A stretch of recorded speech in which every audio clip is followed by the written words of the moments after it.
Base कमी करा, base कमी करा. सुंदर ते ध्यान उभे विठेवरी, सुंदर ते ध्यान उभे विठेवरी, सुंदर ते ध्यान उभे विठेवरी, सुंदर ते ध्यान उभे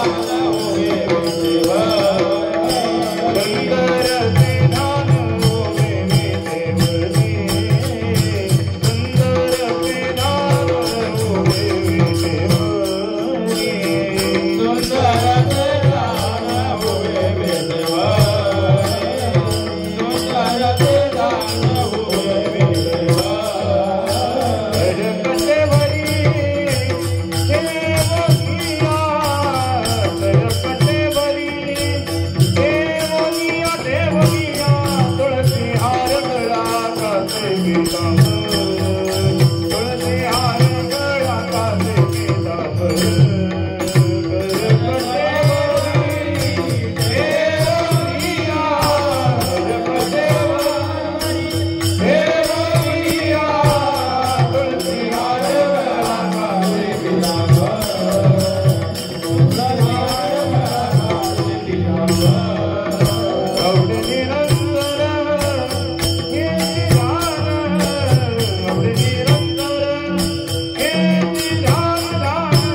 He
संतांचे उपकार मज निरंतर जागविती काय द्यावे त्यांची व्हावे उतराई ठेविता हा पायी जीव थोडा सहज बोलणे हित उपदेश सहज बोलणे हित उपदेश करुणी सायास शिकविती काय द्यावे त्यांची व्हावे उतराई ठेविता हा पायी जीव थोडा तुका म्हणे वत्स धेनुवेचे चित्ती तुका म्हणे वत्स धेनुवेचे चित्ती तैसे मज येती सांभाळीत काय द्यावे त्यांची व्हावे उतराई ठेविता हा पायी जीव थोडा विठ्ठल विठ्ठल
समचरण सरोजं सांद्र नीलांबुदाभं जघन निहित पाणिं मंडनं मंडनानां तरुण तुलसी माला कंधरं कंजनेत्रं सदय धवलहासं विठ्ठलं चिन्तयामि अलंकापुरी रम्य सिंहासनस्थं पदाम्भोज तेजस्फुरदिक्प्रदीक्षं विधीन्द्रादिदेव हि सदा स्तुह्यमानं समाधिस्थमूर्तिं भजे ज्ञानदेवं जयांचे केलिया स्मरण होय सकळ विद्यांचे अधिकरण तेची वंदू श्री चरण श्री गुरूंचे ते नमस्कारो नियाता मस्तक हे पायावरिया वारकरी संतांचा वारकरी संतांचा या वारकरी संतांचा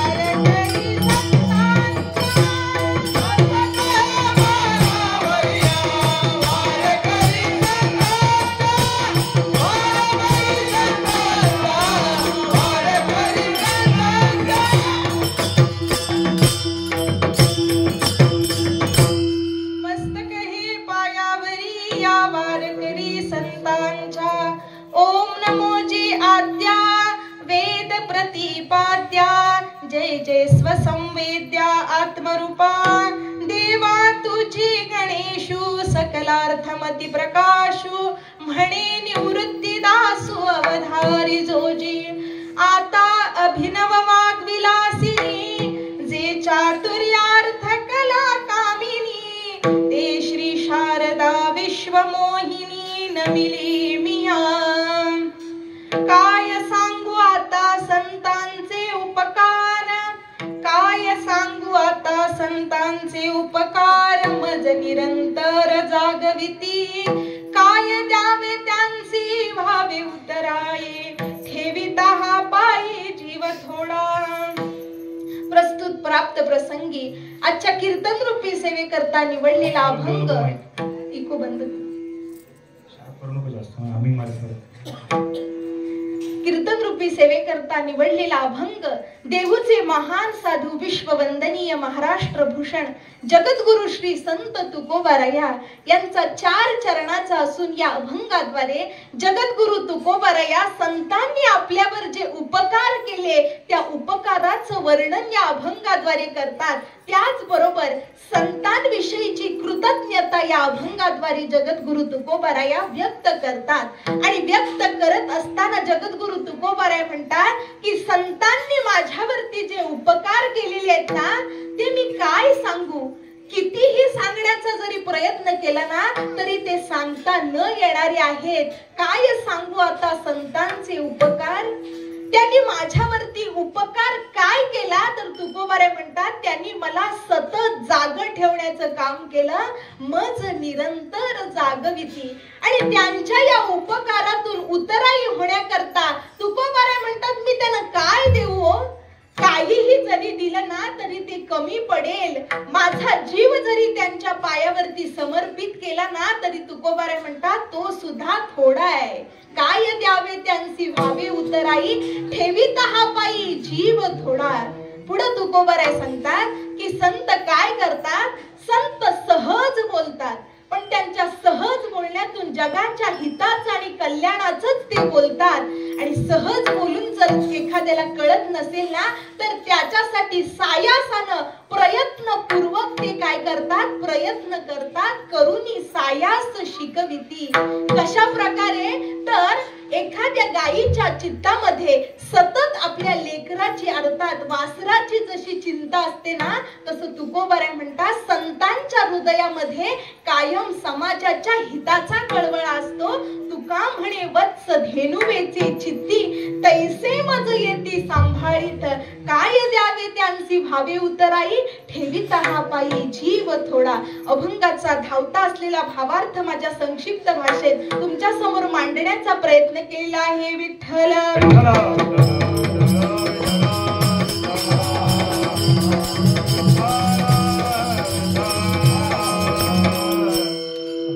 प्रस्तुत कीर्तन रूपी सेवेला सुरुवात करण्याच्या अगोदर थोडासा परिहार देणं अत्यंत गरजेचं आहे. आज आपल्या या पेढे गावातील असणारी ही कुंभारवाडी आणि या कुंभारवाडीमध्ये प्रतिवर्षाप्रमाणे भगवान सत्यनारायणांची महापूजा आणि त्या महापूजेच्या निमित्तानं असलेला हळदी कुंकवाचा कार्यक्रम आणि त्या कार्यक्रमाच्या निमित्तानं असलेली आजची ही कीर्तन रूपी सेवा आहे. तसं म्हटलं ना तर आपली भारतीय किंबहुना हिंदू संस्कृती ही उत्सव प्रधान असलेली संस्कृती आहे. आपल्या धर्मामध्ये उत्सवांना विशेष असं महत्व दिलेलं आहे. आपल्या धर्मामध्ये एकही महिना असा नाही की ज्या महिन्यामध्ये काहीतरी सण आलेला नाही. सण काय करतात तर सण माणसांना एकत्र आणतात. सणांमुळे काय होतं तर आपल्याला आपल्या संस्कृतीची आपल्या धर्माची आपल्याला जाणीव होते आणि त्यामुळे सण अतिशय महत्वाचे आहेत. आणि हे लक्षात घेऊन आपल्या पूर्वजांनी हे सगळे प्रकारचे सणांचं आयोजन केलेलं आहे. आणि या सणांमुळे माणसं जोडली जातात एकमेकांशी. आणि असाच हा मकर संक्रांतीचा सण होऊन गेला आणि त्या मकर संक्रांतीच्या सणाच्या निमित्तानं सर्वत्र हळदी कुंकवाचे कार्यक्रम आयोजित करण्यात येतात. आणि त्याचप्रमाणे आजचा हा हळदी कुंकवाचा कार्यक्रम सगळ्या सौभाग्यवती स्त्रियांनी एकत्र येऊन आपल्या पतिराजाच्या दीर्घ आयुष्याकरता मागितलेली भगवंताकडे मागणी आहे. आणि असा हा पवित्र असा दिवस अर्थात हळदी कुंकवाचा दिवस आणि त्या दिवसाच्या निमित्तानं असलेली ही आजची कीर्तन रूपी सेवा तुम्हा सर्व समाजाच्या वतीनं माझ्यासारख्या बालकाकडे सुपूर्द करण्यात आलेली आहे. आज मला कीर्तनाला साथ करण्याकरता उत्तम असे मृदुंगाचार्य उत्कृष्ट असे गायनाचार्य एकापेक्षा एक आणि तुम्ही सर्व श्रोता रूपी देव ज्याप्रमाणे माझ्यावरती कृपा कराल ज्याप्रमाणे भगवान पंढरीनाथ मला आशीर्वाद देईल ज्याप्रमाणे माऊली ज्ञानोबाराया मला स्फूर्ती देतील माझे सद्गुरुनाथ ज्याप्रमाणे मला आशीर्वाद देतील त्याप्रमाणे यथामती यथावकाश या अभंगावरती चिंतन मांडण्याचा प्रयत्न करणार आहे. प्रस्तुत अभंग जगद्गुरु तुकोबारायांचा आहे आणि या अभंगाला सुरुवात करत असताना जगद्गुरु तुकोबाराया काय सांगू या शब्दानं काय करतात सुरुवात करतात. आज तुकोबारायांसारखा एवढा मोठा भाषा प्रभू असलेला महात्मा पण संतांचं उपकाराचं वर्णन करत असताना आपल्या वाणीची अनिर्वचनीयता या ठिकाणी प्रकट करत असताना म्हणतो की संतांचे उपकार मी काय सांगू, संतांचे उपकार मला सांगता येणार नाहीत. त्या ठिकाणी त्यांच्या वाणीची अपूर्णता, त्यांना अपुरेपणा त्या ठिकाणी त्यांना जाणवतो आणि म्हणून तुकोबाराया या ठिकाणी काय सांगू या पदाची नियुक्ती करतात.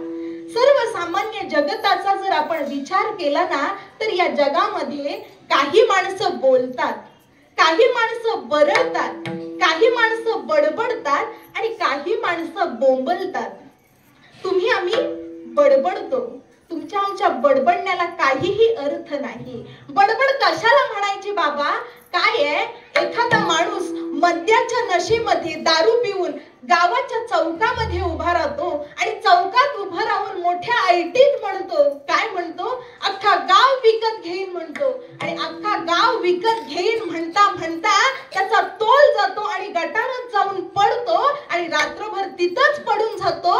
त्याचं हे बोलणं म्हणजे काय आहे? बरळणं आहे, बरळणं. पुढे जाऊन बोलायचं झालं तर तुम्ही आम्ही सुद्धा काय करतो? बडबडतो. आणि संत महात्मे सुद्धा बडबडतात, पण तुमच्या आमच्या बडबडण्याला काही अर्थ नाही, संतांच्या बडबडण्याला बाकी अर्थ आहे. कारण का? संत काय बडबडतात? माऊली ज्ञानोबारायांनी 4 भावंड नेवास्याला बसलेली आहे आणि बसलेली असताना माऊली ज्ञानोबारायांना सद्गुरु श्री निवृत्तीनाथांनी सांगितलं, माऊली अहो आपला जन्म कशा करता झालाय? जगाच्या कल्याणाकरता आपला जन्म झालेला आहे. त्यामुळे तुम्ही एक काम करा माऊली, जगाच्या हिताचं काहीतरी सांगा, काहीतरी बोला.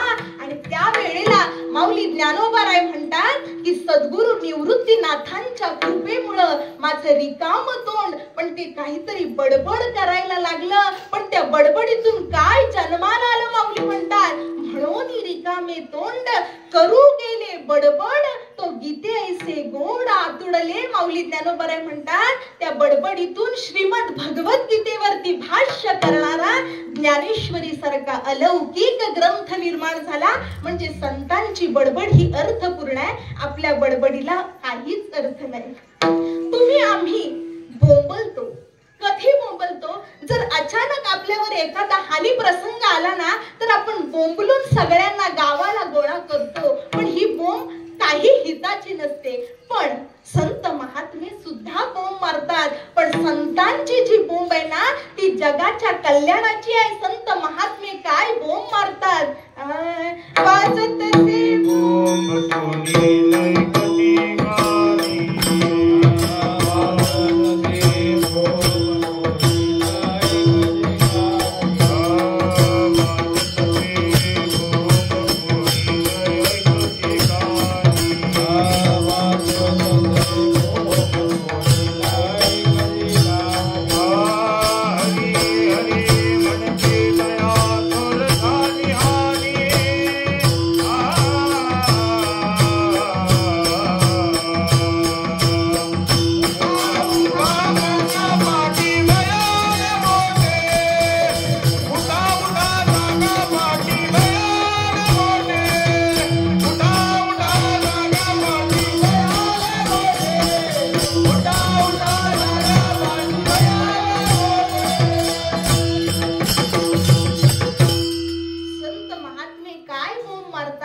वाजत असे बोंब कोणी न ऐकती कानी आणि हरी हरी न म्हणती तया थोर झाली हानी. उठा उठा जागा पाठी भय आले मोठे, पंढरी वाचोनी तुझ्या ठाव नाही कोठे. ही संतांनी मारलेली बोंब केवढी अर्थपूर्ण अर्थ भरीत असलेली बोंब आहे.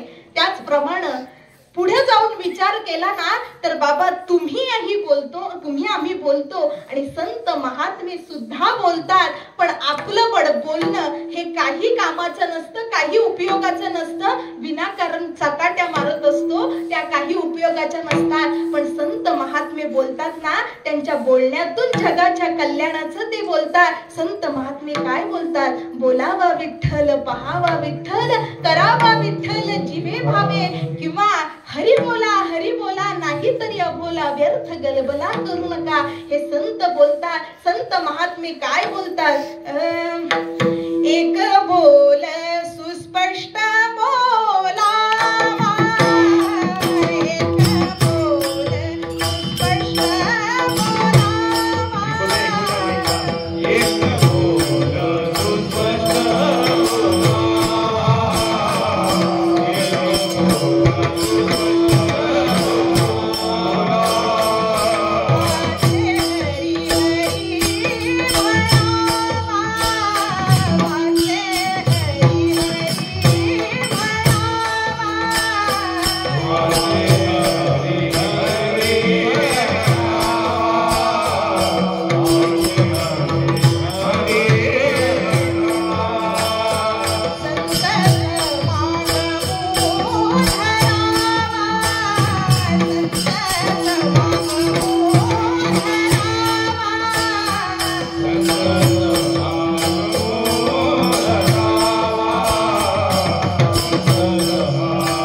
एक बोल सुस्पष्ट बोलावा, वाचे हरी हरी म्हणावा, संत समागम धरावा, तेने ब्रह्मानंद होय आघवागा.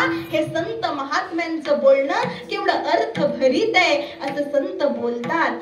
संत ज्या वेळेला बोलतात ना, त्यावेळेला त्यांना कोणत्याही शब्दाची रचना करावी लागत नाही. संत ज्यावेळी बोलतात ना, त्यावेळी ते प्रासादिक वाणीनं बोलत असतात. संतांना कोणत्याही शब्दसृष्टीची रचना करावी लागत नाही. कारण का, आपल्याला जर तासभर बोलायचं म्हटलं ना, तरी त्या तासभर बोलण्याकरता आधी काय बोलायचंय, किती बोलायचंय, काय मुद्दे उपस्थित करायचे आहेत, ह्याची सगळी मांडणी करावी लागते. आणि मांडणी केल्यानंतर ठरवल्यापैकी किमान 50% तरी आपण बोलू शकतो, ही आपली परिस्थिती आहे. पण संतांचं तसं नाही. संतांच्या मुखातून बाहेर पडण्याकरता प्रत्यक्ष शब्द उतावीळ झालेले आहेत. शब्द, कारण का, संत महात्मे शब्दांची निवड करत नाही, तर शब्दच संतांची निवड करत असतात. आणि संतांच्या मुखामध्ये प्रत्यक्ष सरस्वती विलास करत असते. ज्या संतांच्या मुखामध्ये भगवंताचा वास असतो, त्या संतांना बोलण्याकरता शब्दांची रचना करावी लागत नाही. कारण वामन पंडित तुकोबारायांविषयी बोलत असताना म्हणतात, तुकोबारायांची काय महत्ता आहे की तुका तरी सहज बोले वाणी, आणि त्याचे घरी वेदांत वाहे पाणी. तुकोबारे सहज बोलले ना, तरी त्यांच्या बोलण्यातून वेदांताचं ज्ञान प्रकट होतं. तुकोबारे, तुका जयाची वदे पूर्ण वेदांत वाणी असं महाराज म्हणतात. त्यांची वाणी म्हणजे प्रत्यक्ष वेद आहेत. किंबहुना पुढे जाऊन विचार केला ना, तर संतांचं बोलणं म्हणजे काय आहे, तयाचे बिसाट शब्द सुखे म्हणो येती वेद.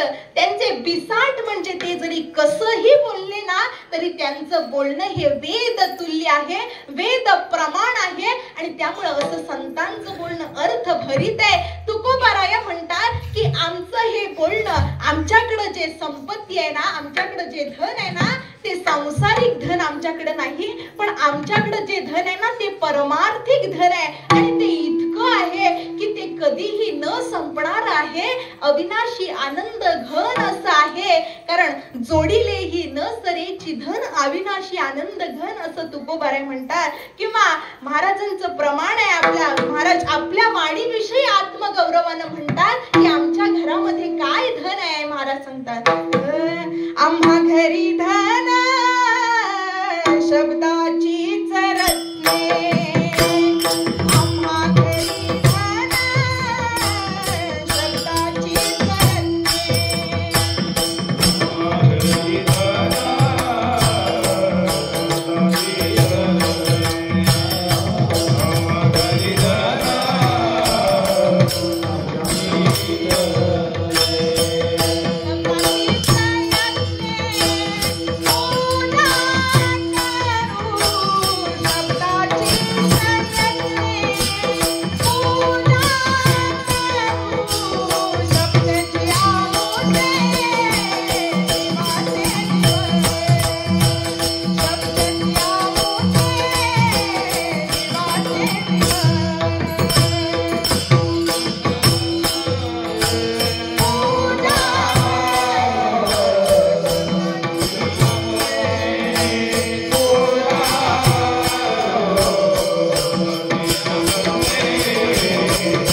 संपत्तीचं वर्णन करत असताना सांगतात आमच्याकडे कोणती संपत्ती आहे तर शब्दरूपी संपत्ती आहे, शब्दरूपी धन आहे.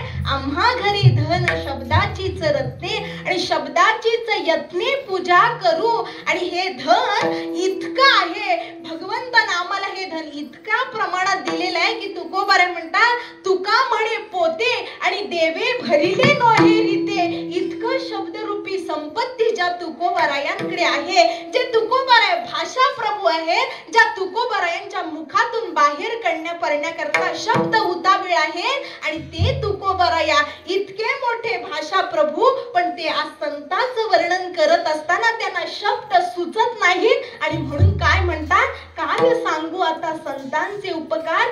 संतांचे उपकार सांगण्याकरता माझ्याकडे शब्द संपत्ती अपुरी आहे असं तुकोबाराय म्हणतात. आणि माऊली ज्ञानोबारायांना जर विचारलं ना तर माऊली ज्ञानोबाराय काय म्हणतात, माझा मराठाची बोलू कौतुके पैजा अमृता तेही जिंके आणि ऐसी अक्षरे रसिके मेळवीन. आपल्या वाणीविषयी असं आत्मगौरवानं सांगणारे माऊली ज्ञानोबाराया. पण तेच माऊली ज्ञानोबाराया ज्या वेळेला आपला सद्गुरु श्री निवृत्तीनाथांचं वर्णन करायला जातात ना त्यावेळेला माऊली म्हणतात किंबहुना श्री निवृत्ती ठेविली असे जये स्थिती ते काय देऊ हाती वाणीची या. माऊली म्हणतात माझ्या सद्गुरु श्री निवृत्तीनाथांनी माझ्यावरती जी कृपा केली ना त्या कृपेचं वर्णन मला शब्दात करता येत नाही. म्हणजे एवढे मोठे माऊली ज्ञानोबाराया, पण त्यांना सुद्धा संतांचं वर्णन करत असताना शब्दांचा अपुरेपणा जाणवतो.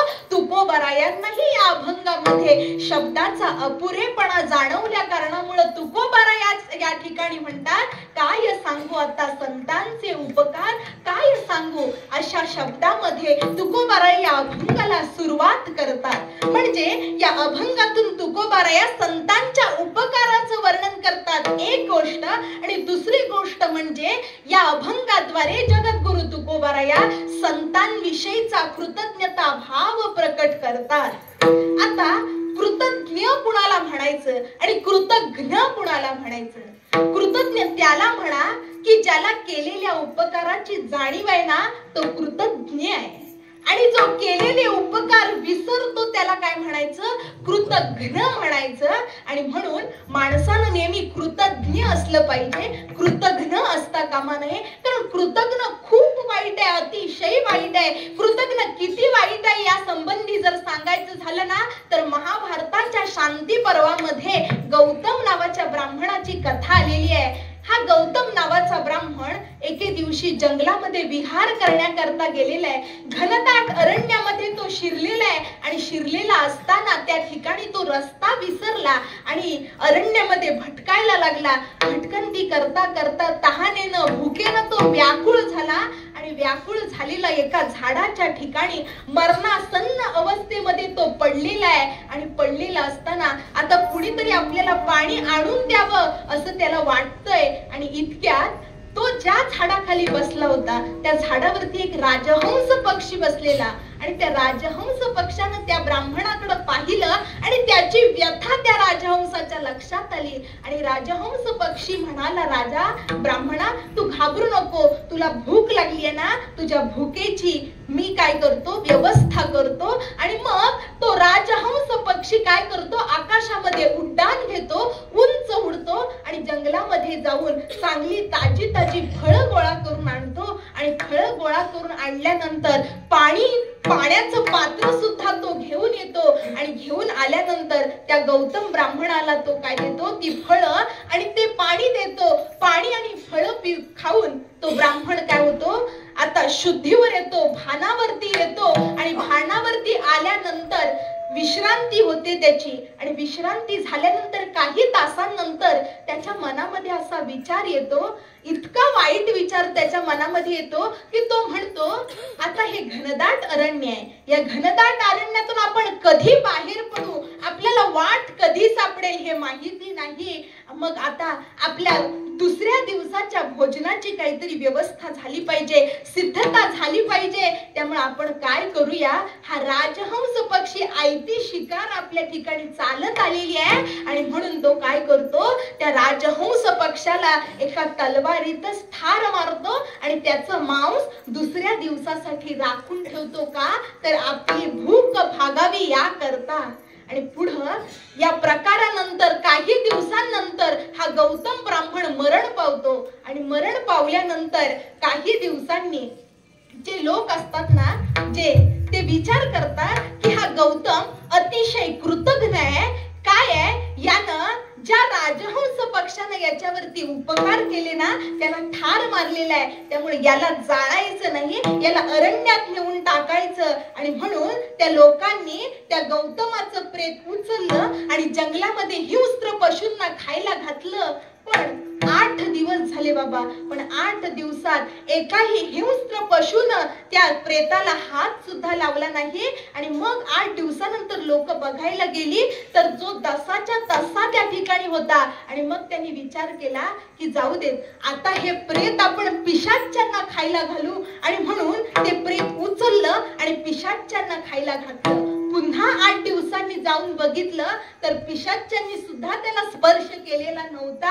आणि मग त्यांनी विचार केला आता करायचं काय. 15 दिवस निघून गेले, पण 15 दिवसात त्या प्रेतामध्ये साधा एक किडा सुद्धा निर्माण झालेला नव्हता. का? कारण तो कृतज्ञ होता.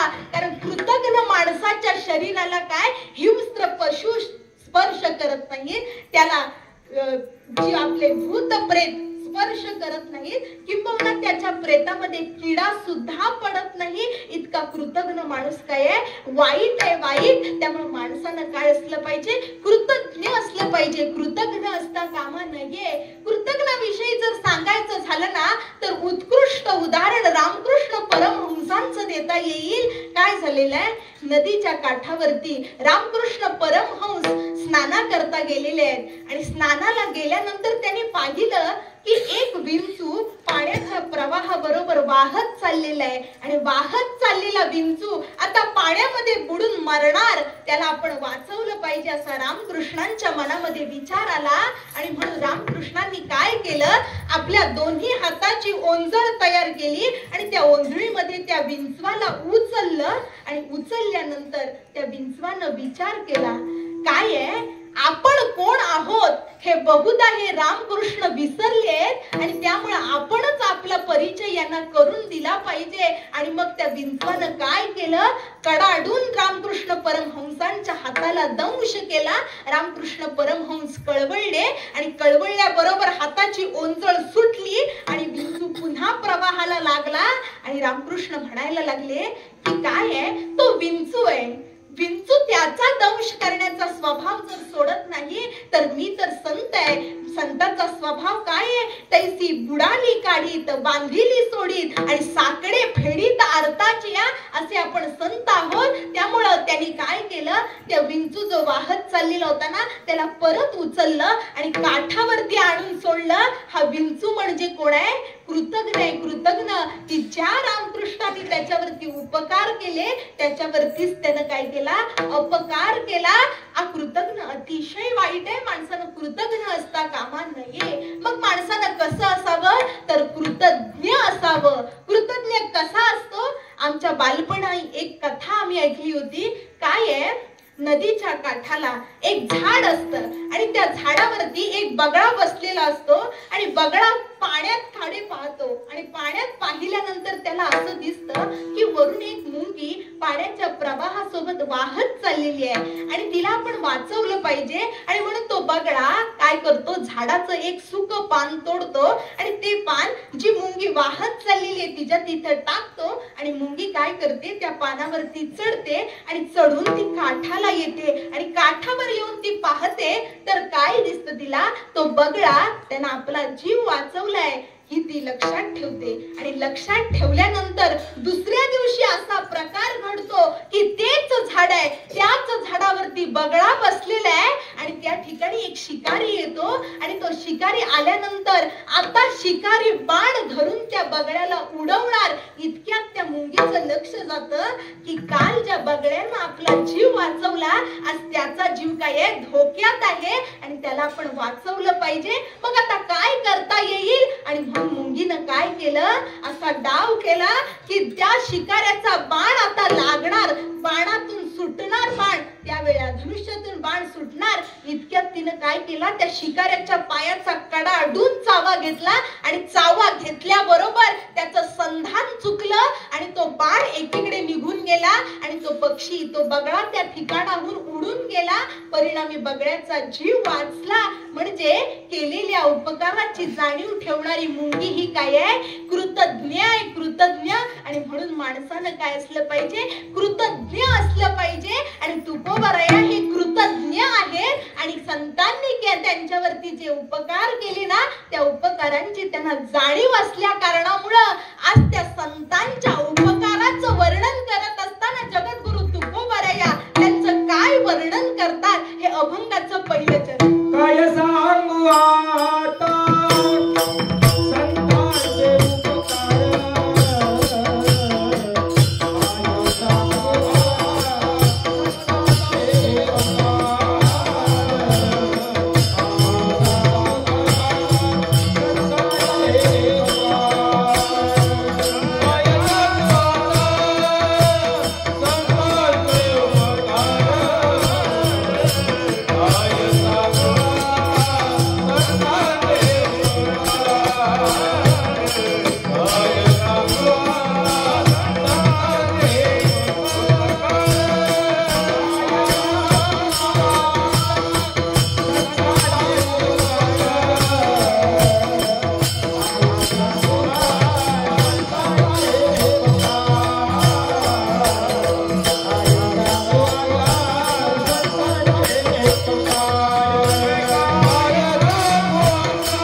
संतांचे उपकार, निरंतर जागविती. तुकोबाराय ज्या वेळेला संतांच्या उपकाराचं वर्णन करायला लागले ना, त्यावेळेला लोकांनी तुकोबारायांना असा प्रश्न विचारला, तुकोबाराया अहो या जगामध्ये फक्त काय संतच उपकारी आहेत का? संतांशिवाय दुसरं कोणी उपकारी नाही? अहो कितीतरी गोष्टी आहेत ज्या माणसाच्या फार उपयोगाच्या आहेत, त्या त्यांचे उपकार आहेत. काय गोष्टी आहेत त्या? शास्त्रकर्त्यांनी श्लोक सांगितला. कोण उपकारी आहे तर रविश्चंद्र घनवृक्ष नदी गवाक्ष सज्जना येती परोपकारार्थ युगे देवेन निर्मिता.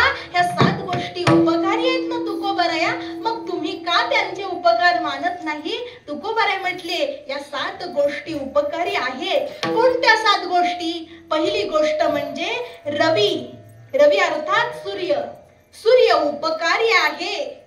पण माऊली ज्ञानोबाराय म्हणतात सूर्य उपकारी आहे खरा, पण सूर्य काय करतो, जगाला प्रकाश देतो.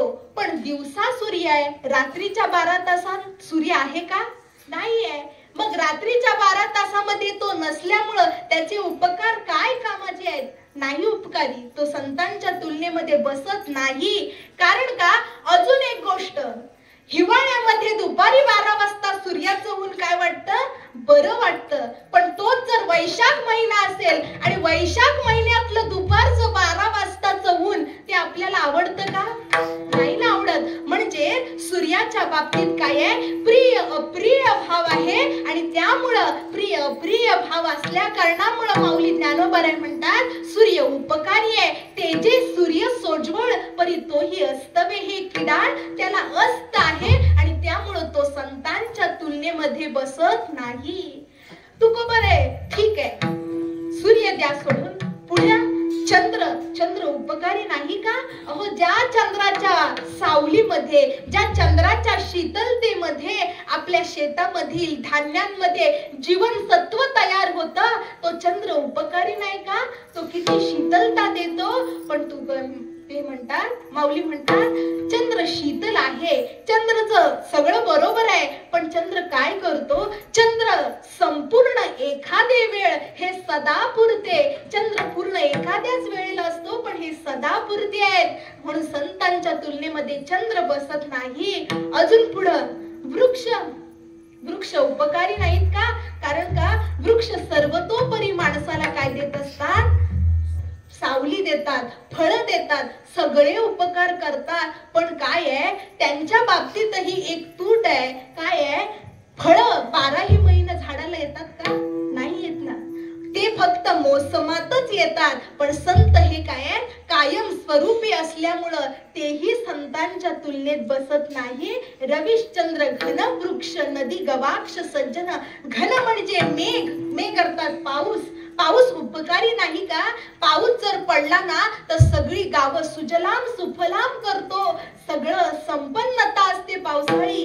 पण तो जर प्रमाणात पडला तर फायदा आहे, प्रमाणात पडला तर सगळ्यांना आनंद आहे. पण जर प्रमाणाच्या बाहेर जर अतिवृष्टी त्यानं केली तर काय करतो, गावाच्या गाव वाहून नेतो. म्हणजे तो काय आहे, लहरी असलेला त्याचा स्वभाव आहे. तो संतांच्या तुलनेमध्ये बसत नाही. आणि जिथं त्याला पडायचंच नाही ठरवलं ना, तिथं तो काय करतो, दुष्काळ निर्माण करतो. म्हणजे त्याच्या ठिकाणी काय आहे, लहरी स्वभाव आहे. आणि संत हे लहरी नाही, संत हे जगाच्या उपकाराकरता आहे. त्यांचेही उपकार सूर्य आपले घन म्हणजे पाऊस सुद्धा संतांच्या तुलनेमध्ये बसत नाही. बघ तुकोबरायाला लोकांनी विचारलं, तुकोबराया या सगळ्यांचे उपकार बाजूला ठेवून द्या, पण ज्या माणसाला जी माता पिता जन्म देतात, एखाद्या अपत्याला जी माता पिता जन्म देतात ना, त्या माता पित्यांचे उपकार नाहीत का. अहो, आई 9 महिने मुलाला काय करते, उदरामध्ये सांभाळते, त्याची काळजी घेते. बाप काय करतो, हाडाची काढ कष्टाचं पाणी करून त्या काय करतो, मुलाला वाढवत असतो, सांभाळ करत असतो, संगोपन करत असतो. मग ते उपकारी नाहीत का. तुकोबाराय म्हटले माय बाप उपकारी आहेत, पण त्यांच्या उपकारामध्ये स्वार्थ आहे. स्वार्थ काय, स्वार्थ आहे तुकोबाराय सांगतात, माय बाप सांभाळती लोभा कारणे वाढविती, लोभा कारणे वाढविती, लोभा कारणे वाढविती, माय बाप सांभाळती लोभा कारणे वाढविती, लोभा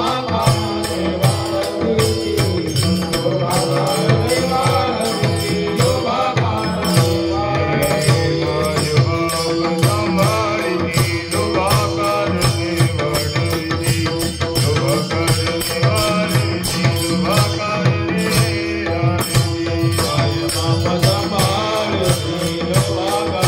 वाढविती, लोभा कारणे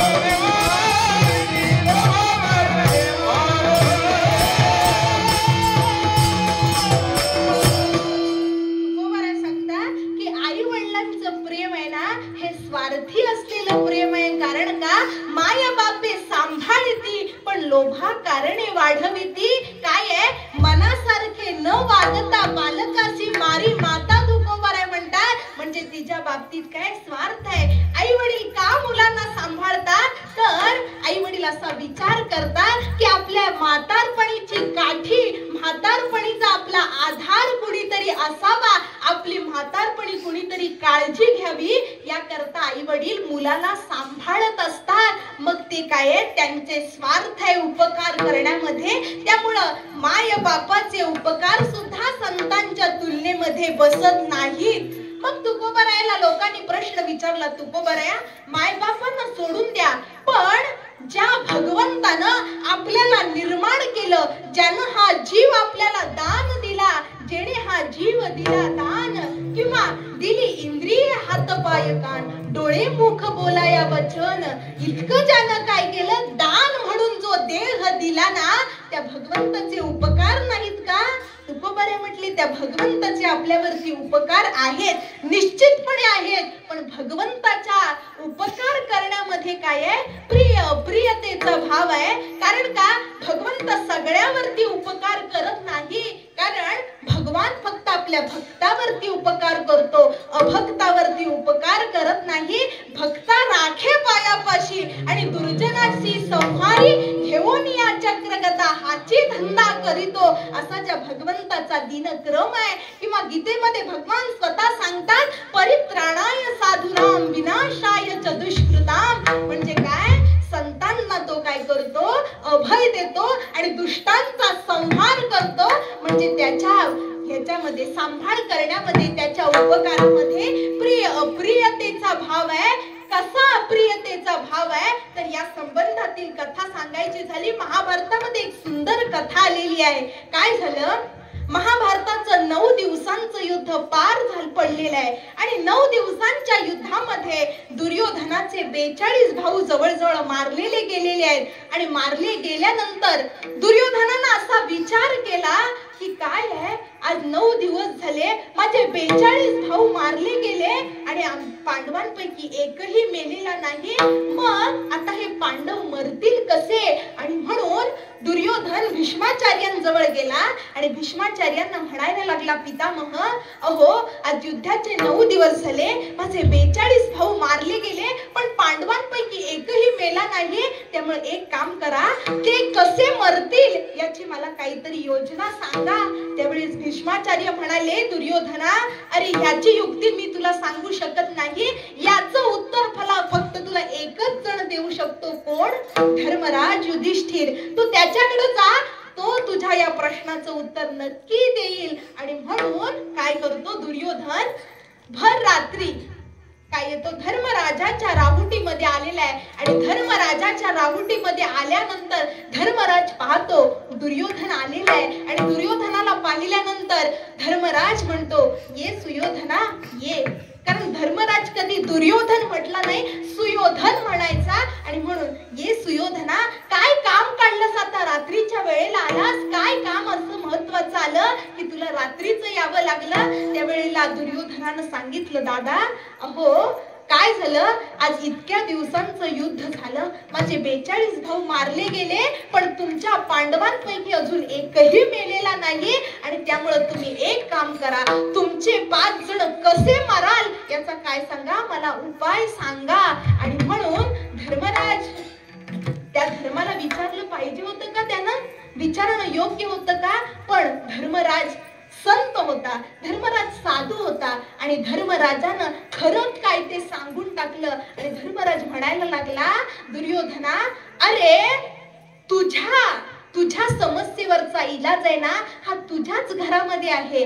काय आहे, तू एक काम कर, तुझ्या मातेच्या दर्शनाला जा आणि दर्शनाला जात असताना विवस्त्र अवस्थेमध्ये तुझ्या मातेच्या दर्शनाला जा आणि मातेनं तुला विवस्त्र अवस्थेमध्ये पाहिलं ना, तिनं तुझ्याकडे दृष्टी भरून पाहिलं ना, की काय होईल, तू पूर्ण वज्र शरीरी होशील असं म्हणायला लागला. आणि मग काय होईल, भीमाची गदा आणि अर्जुनाचे बाण तुला काहीही इजा पोहोचू शकत नाही. त्यामुळे तू काय कर, आईच्या दर्शनाला विवस्त्र जा.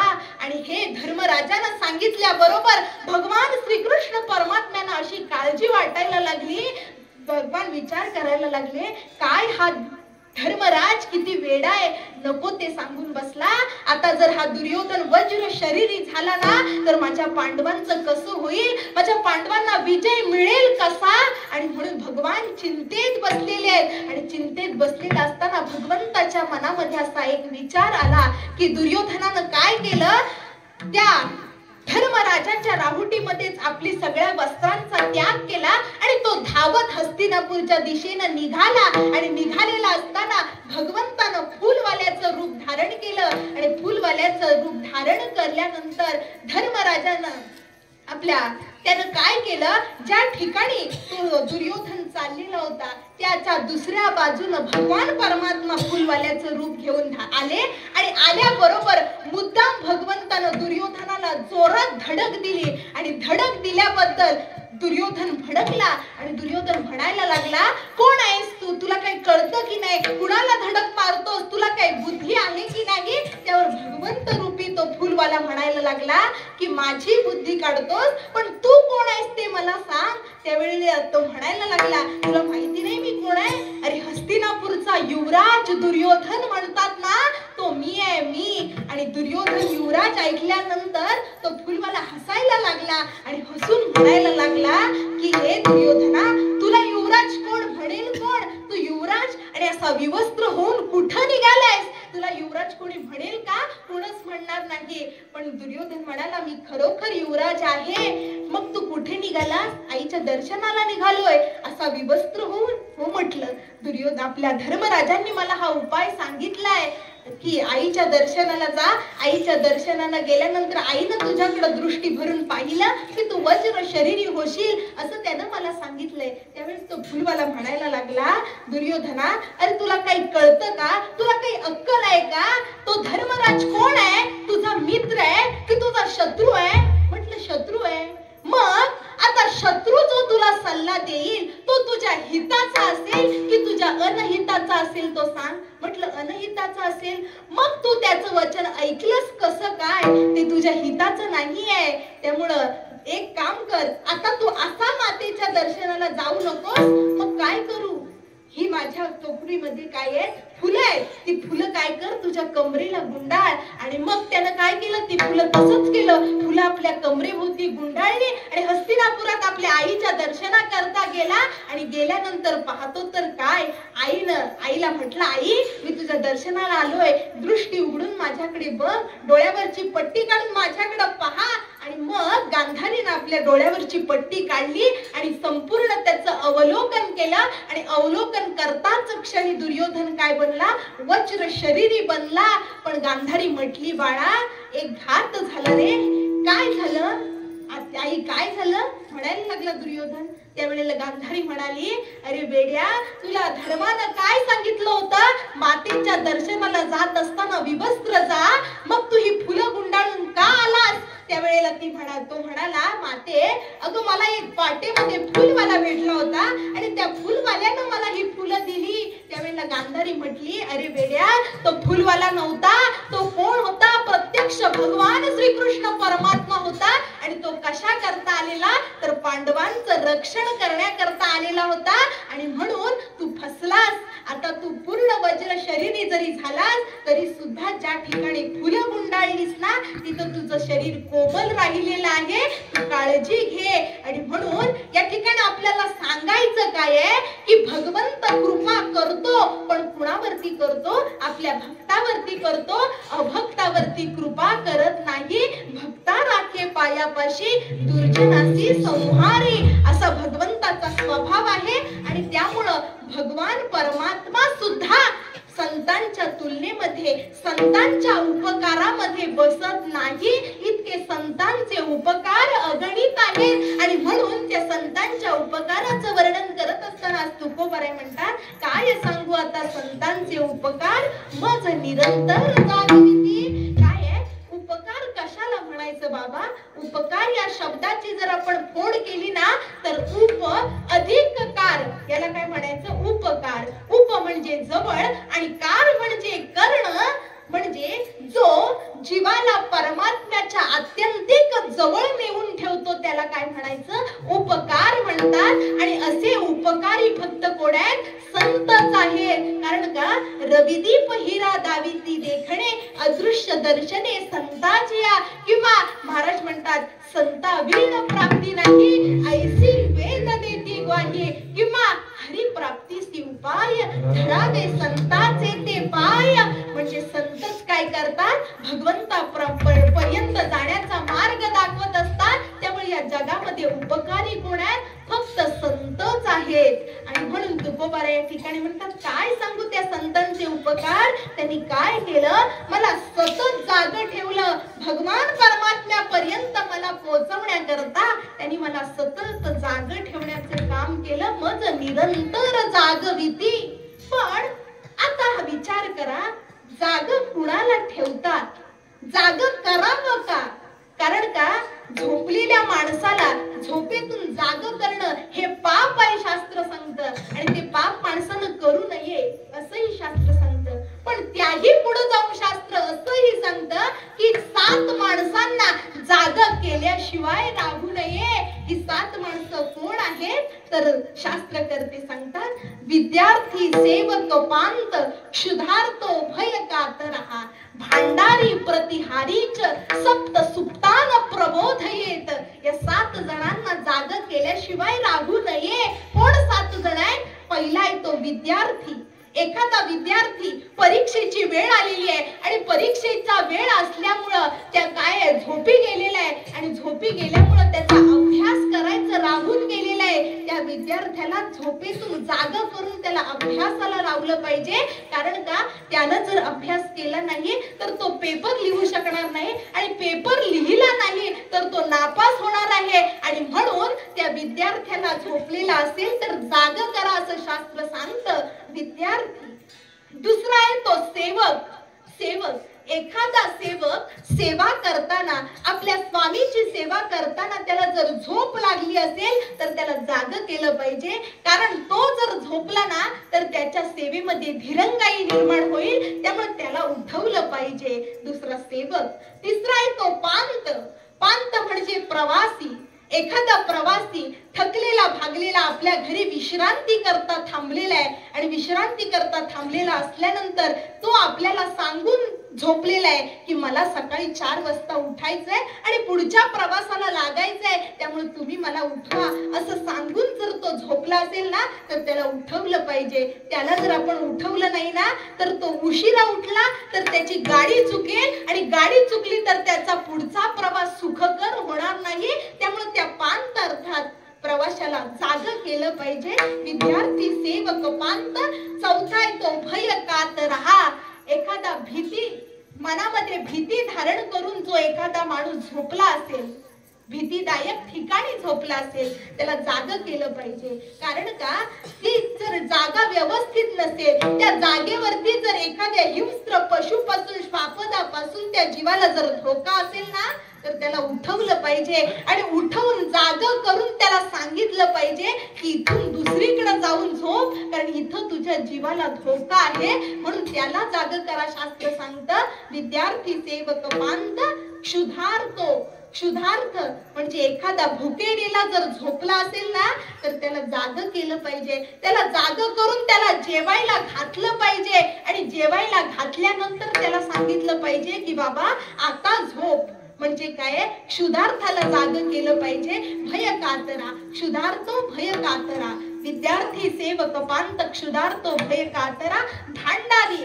जर एखाद्या मालमत्तेचा रक्षक अर्थात एखादा शेठजी आपलं दुकान उघडं टाकून गल्ल्यावरती जर झोप काढत असेल तर त्याला उठवलं पाहिजे. कारण का तो जर उठला नाही ना तर त्या ठिकाणी चोर येईल आणि दुकान चोरून नेण्याची काय आहे दाट शक्यता आहे. म्हणून त्याला उठवलं पाहिजे. आणि शेवटचा सांगितला तो कोण विद्यार्थी सेवक पांत क्षुधार्तो भय कातरा. भांडारी प्रतिहारीच. प्रतिहारीच म्हणजे एखादा वॉचमन आहे.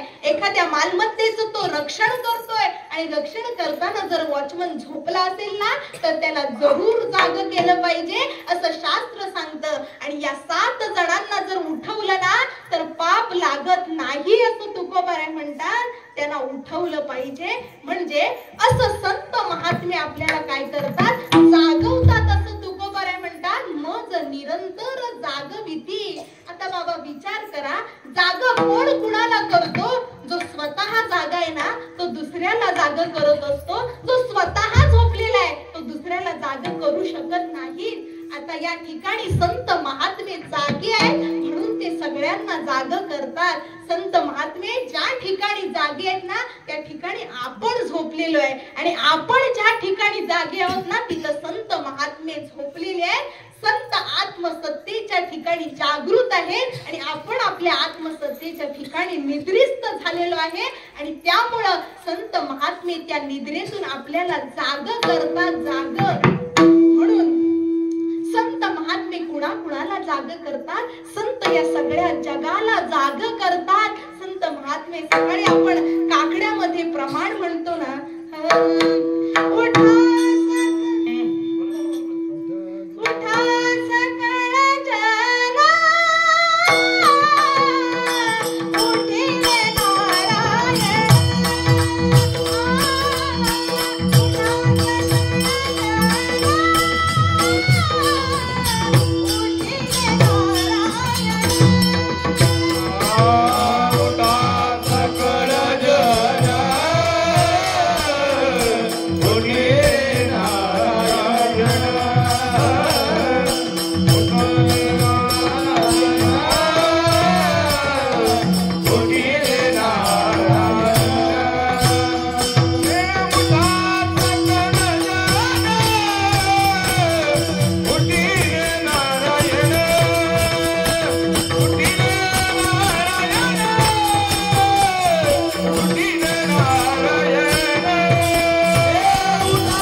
वाद्यांचा गजर, मृदुंग विणे अपार टाळ घोळ असं सगळ्यांना जाग करतात. एवढंच नाही सगळ्यांना जाग करतात, पण संत महात्मे भगवंताला सुद्धा जाग करतात. काय संत महात्मे म्हणतात?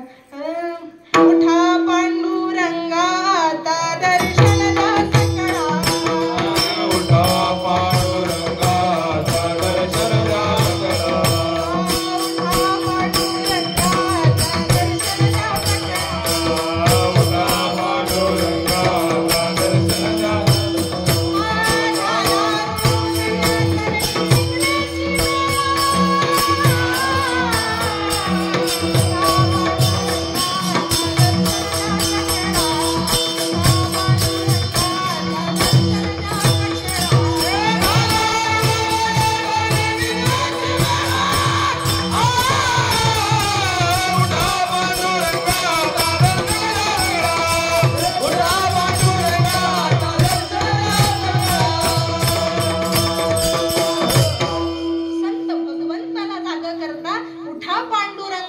दर्शन द्या सकळा, झाला अरुणोदय सरली निद्रेची वेळा, उठा जागे व्हा. एवढंच नाही तर संत महात्मे संतांना सुद्धा जाग करतात. उठा उठा साधू संत साधा पुरे गीत, जाईल हा नरदेह मग कैसा भगवंता, उठोनी वेगेसी चला जाऊ रावळसी, जळती पातकांच्या राशी काकड आरती देखील या. उठा उठा साधू संत साधा फुले गीत, आणि जाईल हा नरदेह मग कैसा भगवंत. आणि म्हणून संतांनी काय केलं? संतांना सगळ्यांना जाग केलं. संतांनी भगवंताला जाग केलं, संतांनी पांडुरंगाला जाग केलं, संतांनी संतांना जाग केलं. आणि मग सगळ्या शेवटी महाराज सांगतात, ऐसे जागविले अवघे जन,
अवघे जन होते संचित तेही केले दान तुका म्हणे दुबळी कोण कोण गेली वासुदेवासी विसरो निघा ज्यांना वासुदेवाचा अर्थात भगवंताचा विसर पडलेला आहे ना अशा सगळ्यांना संत महात्मे जाग करतात जागृती प्रदान करतात आणि त्यामुळे तुकोबरे म्हणतात त्यांचे हे फार मोठे उपकार आहेत आणि ते मी काय सांगू आता संतांचे उपकार मज निरंतर जागविती त्यांनी मला सतत जाग ठेवण्याचं काम केलं. पण तुकोबाराय असं म्हटल्यानंतर लोकांनी तुकोबारायांना असा प्रश्न विचारला, तुकोबाराया अहो या जगामध्ये काय फक्त संतच जाग ठेवतात का, इतर कोणी जाग ठेवत नाही, तुम्हाला जागच राहायचंय ना, कितीतरी गोष्टी जाग ठेवणारे आहे. अहो तुकोबाराया अहो एखादा नाटक आणि सिनेमा जर चालू झाला ना तर रात्रभर लोक जागे राहतात. मग म्हणा ना काय सांगू त्या सिनेमाचे उपकार मज निरंतर जागविती. अहो तुकोबाराया एवढंच कशाला पाहिजे, अहो एखादा दारुडा माणूस दारू पिऊन जर आला ना तर तो रात्रभर घरच्यांना झोपून देत नाही, शेजारच्यांना झोपून देत नाही. मग म्हणायला पाहिजे होतं काय सांगू आता दारुड्याचे उपकार मज निरंतर जागविती. अहो तुकोबाराया एवढंच कशाला पाहिजे, अहो एखादा विंचू जर चावला ना तर तो विंचू सुद्धा काय करतो, झोपू देत नाही, बेचैन करून टाकतो अवस्था. रात्रभर या कुशीचं त्या कुशीवर, त्या कुशीचं त्या कुशीवर अशी त्याची उलाढाल चालू असते. म्हणजे तुम्ही म्हणायला पाहिजे होतं काय सांगू आता विंचवाचे उपकार मज निरंतर जागविती. मग त्यांचे उपकार तुम्ही का मानत नाही, त्यांचे उपकार माना ना. तुकोबाराय म्हणतात असं जागवणं काहीही कामाचं नाही. संत महात्मे कुठं जाग ठेवतात, आपल्याला हिताच्या ठिकाणी जाग ठेवतात. माणसाचं कल्याण ज्या ठिकाणी आहे ना त्या ठिकाणी संत महात्मे आपल्याला जाग ठेवण्याचं काम करतात. म्हणून तुकोबाराय म्हणतात त्यांचे हे उपकार फार मोठे आहेत. काय सांगू आता संतांचे उपकार मज निरंतर जागविती. आणि या पुढे जाऊन तुकोबाराय सांगतात की त्या संतांनी माझ्यावरती जे उपकार केले ना ते मी किती म्हणून आणि काय म्हणून वर्णन करू, ते कितीही केले तरी न सांगता येणारे आहे. हे अभंगाचं दुसरं चरण. काय जावे त्यासी, काय जावे त्यासी, काय जावे त्यासी भावे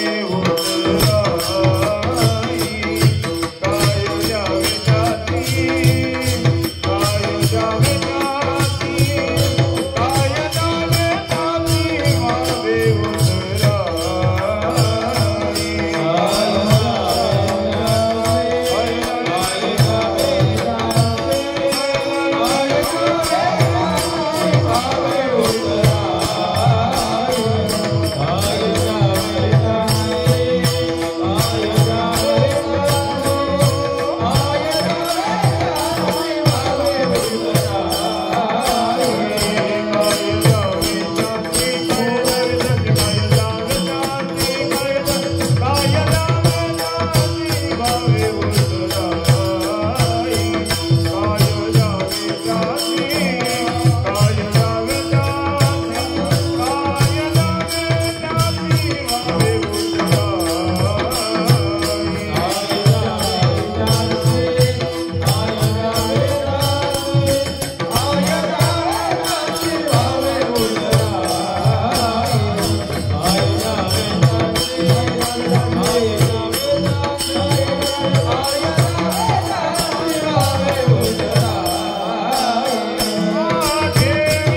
माझ्यावरती जे उपकार केले ना, त्या उपकारातून उत्तीर्ण होण्याकरता मी त्यांना काय देऊ? काहीही दिलं ना तरी त्यांच्या उपकारातून मला उत्तीर्ण होता येणार नाही. तुकोबराय म्हणतात, त्या तुका म्हणे त्यांच्या उपकारासाठी आणि नाही माझे गाठी काही एक, त्यांच्या उपकारातून ऋणी होण्याकरता माझ्याकडचं काहीही नाही.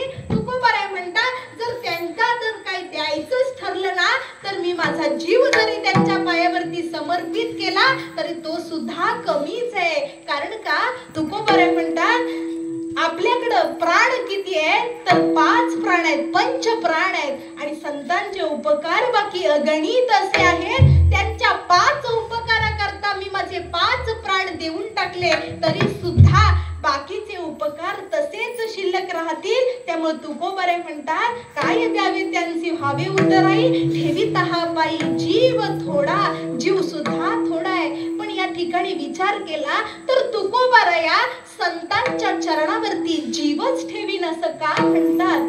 कारण का? त्याचं कारण आहे की माणसाला सगळ्यात जर प्रिय काय असेल ना तर तो आपला प्राण आहे, आपला जीव अतिशय प्रिय आहे माणसाला. कारण का? शास्त्र करते असं सांगतात, वित्तात पुत्र हा, पुत्रात इंद्रिय, इंद्रियात प्राण आणि प्राणात आत्मा परम प्रिय हा. माणसाला सगळ्यात प्रिय काय आहे? प्राण आहे. आपली माणसाला सगळ्यात प्रिय जर आपलं काय असेल ना तर आपली पुत्र प्रिय आहे. धनापेक्षा आपला पुत्र प्रिय आहे. कारण का? कितीही लाखो करोडोंची संपत्ती जरी आपली असली तरी सुद्धा ज्या वेळेला एकुलता एक मुलगा जेव्हा हॉस्पिटल मध्ये असतो ना आणि तो जेव्हा मरणासन्न अवस्थेमध्ये पडलेला असतो त्यावेळेला तो बाप काय म्हणतो, माझी सगळी संपत्ती मी तुम्हाला देऊन टाकतो डॉक्टर साहेब, पण माझा मुलगा वाचवा. तो वाचला पाहिजे. म्हणजे वित्तात पुत्र हा, म्हणजे धनापेक्षा आपल्याला आपला पुत्र प्रिय आहे. पण त्या पुत्रापेक्षाही आपल्याला काय प्रिय असेल तर आपली इंद्रिय जास्त प्रिय आहेत. कारण का? जर एखाद्या वेळेला तो बाप जर आजारी पडला आणि त्या आजारी असलेल्या बापाला जर रक्ताची गरज असेल ना आणि त्या बापाचा आणि मुलाचा जर रक्तगट एक असेल तर तो रक्ताची मागणी कुणाकडे करतो? आपल्या मुलाकडे करतो. तो असा विचार करत नाही की मी आता 80 वर्षाचा आहे, आता रक्त घेऊन मुलाचं काय करू, असा तो विचार करत नाही. तो काय विचार करतो? मला जगलं पाहिजे, माझी इंद्रिय जगली पाहिजे, म्हणून तो मुलाकडे रक्ताची मागणी करतो. का? मुलापेक्षा इंद्रिय प्रिय आहेत. आणि कारण का? एखाद्या वेळेला डॉक्टरांकडे गेला एखादा माणूस, त्याच्या पायाला जर पॉइझन झाला असेल, अंगठ्याला पॉइझन झालेला आहे, डॉक्टर साहेब काय म्हणतात? काय करा, तुमच्या अंगठ्याला पॉइझन झालेलं आहे, पॉइझन झाल्यामुळे तुमचा अंगठा आता काढून टाकावा लागणार आहे, तो तुम्ही काढून टाका म्हणजे तुम्हाला बरं वाटेल. पण तो काय म्हणतो, डॉक्टर साहेब अंगठा माझा आहे, तुमचं काय जाणार आहे, अंगठा माझा निघून जाईल, मला काही काढायचं नाहीये, त्यामुळे तुम्ही एक काम करा, मला औषध गोळ्या द्या आणि मला माझ्या घरी जाऊ दे. डॉक्टर औषध गोळ्या देतात, तो पुन्हा घरामध्ये जातो. घरामध्ये गेल्यानंतर महिनाभर चांगला जातो आणि महिनाभरानंतर पुन्हा त्याचा अंगठा दुखायचा थांबत नाही, तो अंगठा दुखतच असतो. पण त्या अंगठ्याबरोबर आता पायाचा पंजा पण दुखायला लागतो आणि तो पुन्हा डॉक्टरकडे जातो. पुन्हा डॉक्टरकडे गेल्यानंतर डॉक्टर साहेबांना सांगतो, डॉक्टर साहेब आता माझा पायाचा चवडा फारच दुखायला लागलेला आहे, काहीतरी इलाज सांगा. तेव्हा डॉक्टर साहेब म्हणतात, आता तुमच्या अंगठ्यात जो पॉइझन होता ना तो तुमच्या पूर्ण चवड्यामध्ये पसरलेला आहे, त्यामुळे तुमचा पाय काढून टाकावा लागेल चवड्यातून. त्यावेळेस तो म्हणतो, आता एवढ्यावर काढायला पाहिजे होतं ना, पण तो काय म्हणतो, डॉक्टर साहेब अहो पाय माझा जाणार आहे, तुमचं काय जातंय, मला औषध द्या, मला घरी जाऊ दे. आणि औषध घेऊन तो पुन्हा घरात जातो. पुन्हा 15 दिवस जातात आणि 15 दिवसानंतर आता ढोपरातून पाय दुखायला लागतो आणि ढोपरातून पाय दुखायला लागल्यानंतर तो डॉक्टर साहेबांकडे येतो. डॉक्टर साहेब काय करायचं, आता ढोपरातून पाय दुखायला लागलेला आहे. डॉक्टर साहेब म्हणतात, मी तुला सांगितलं होतं ना अंगठा काढ, अंगठा काढला नाही, पाय काढ, पाय काढला नाही, आता ढोपरातून पाय दुखतोय. आता जर तू ढोपरातनं पाय काढला नाहीस ना तर उद्या मांडीतनं पाय काढावा लागेल आणि मांडीतनं सुद्धा जर पाय काढला नाहीस ना तर मग 4 माणसांच्या खांद्यावरून जाण्याची तयारी तुला करावी लागेल. त्यामुळे एक काम कर, आता काय कर, गुडघ्यातून पाय काढून टाक, तरच तुला बरं वाटेल. त्यावेळेस तो काय म्हणतो, डॉक्टर साहेब अहो गुडघ्यातून पाय गेला तरी चालेल पण माझा जीव वाचला पाहिजे, म्हणजे इंद्रियापेक्षा माणसाला काय आहे, प्राणप्रिय आहे. आणि प्राणप्रिय असल्या कारणामुळे जगद्गुरु तुकोबाराय म्हणतात की तो प्राण मी संतांच्या पायावरती समर्पित केला ना तरी तो सुद्धा कमी आहे. ठेवीत हा पायी जीव थोडा, काय द्यावे त्यांची भावे उतराई. ठेवीत हा पायी जीव थोडा, विठोबा रखुमाई.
काय द्यावे त्यांची भावे उतराई. ठेवीत हा पायी जीव थोडा.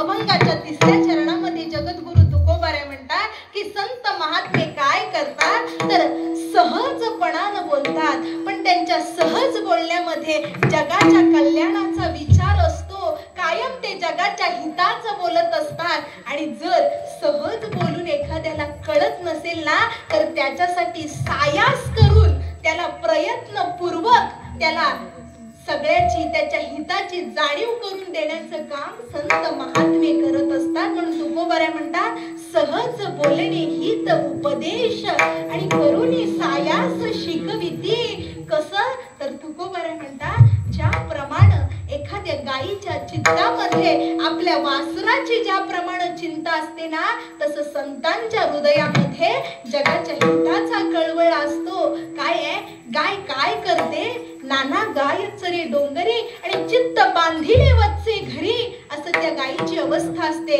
जर एखाद्या गायीनं नवजात शिशूला जन्म दिला असेल तर ती गाय काय करते, आपण सगळे शेतकरी वृंदात आणि शेतकऱ्याला माहिती आहे सगळ्यांनी गायी पाळल्याही असतील आणि त्यामुळं याची जाणीव सगळ्यांना आहे की ज्या वेळेला एखादी गायी नव्या पाडसाला जन्म देते आणि त्या पाडसाला जन्म दिल्यानंतर काही दिवसांनी तो शेतकरी काय करतो, तिला चराण्यासाठी डोंगरावरती घेऊन जातो. आणि ज्या वेळेला तो सगळ्या गायींसोबत त्या नवजात शिशूला जन्म दिलेल्या गायीला सुद्धा घेऊन जातो ना त्या वेळेला ती गाय सगळ्यांच्या शेवटी असते.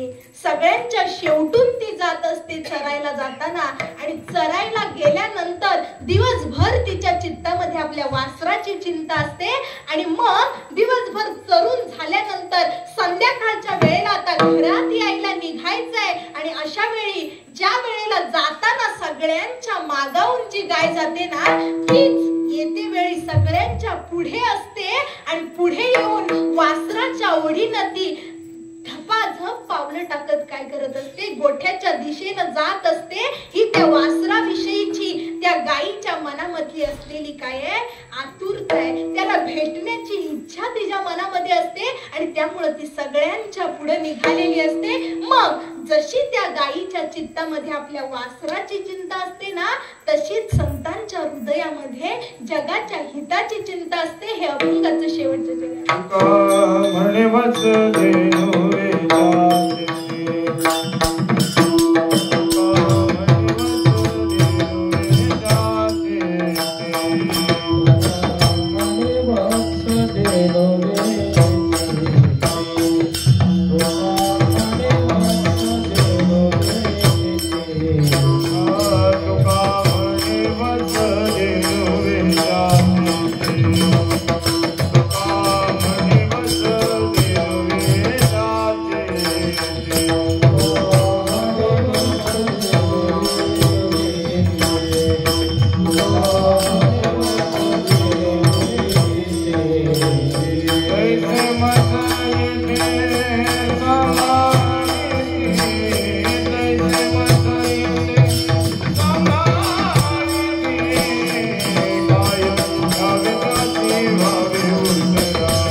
उपदेश करुणी सायास शिकविती काय द्यावे त्यांसी भावे उतराई ठेविता हा पायी जीव थोडा तुका म्हणे वत्स धेनुवेचे चित्ती तुका म्हणे वत्स धेनुवेचे चित्ती तैसे मज येती सांभाळीत काय द्यावे त्यांसी भावे उतराई ठेविता हा पायी जीव थोडा अभंगाचा धावता असलेला भावार्थ माझ्या संक्षिप्त भाषेमध्ये ज्याप्रमाणे तुमच्या समोर मांडता आला त्याप्रमाणे मांडण्याचा प्रयत्न केलेला आहे.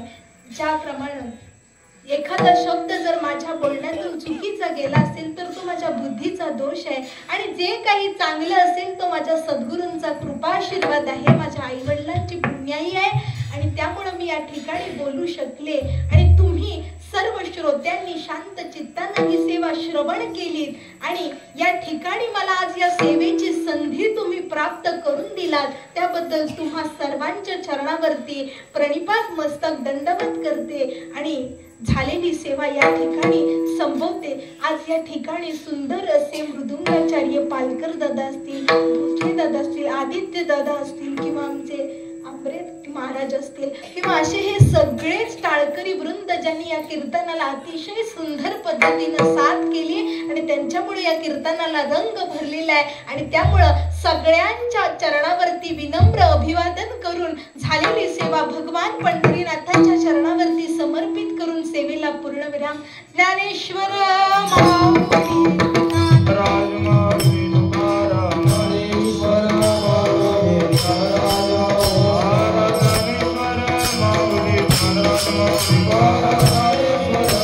Shiva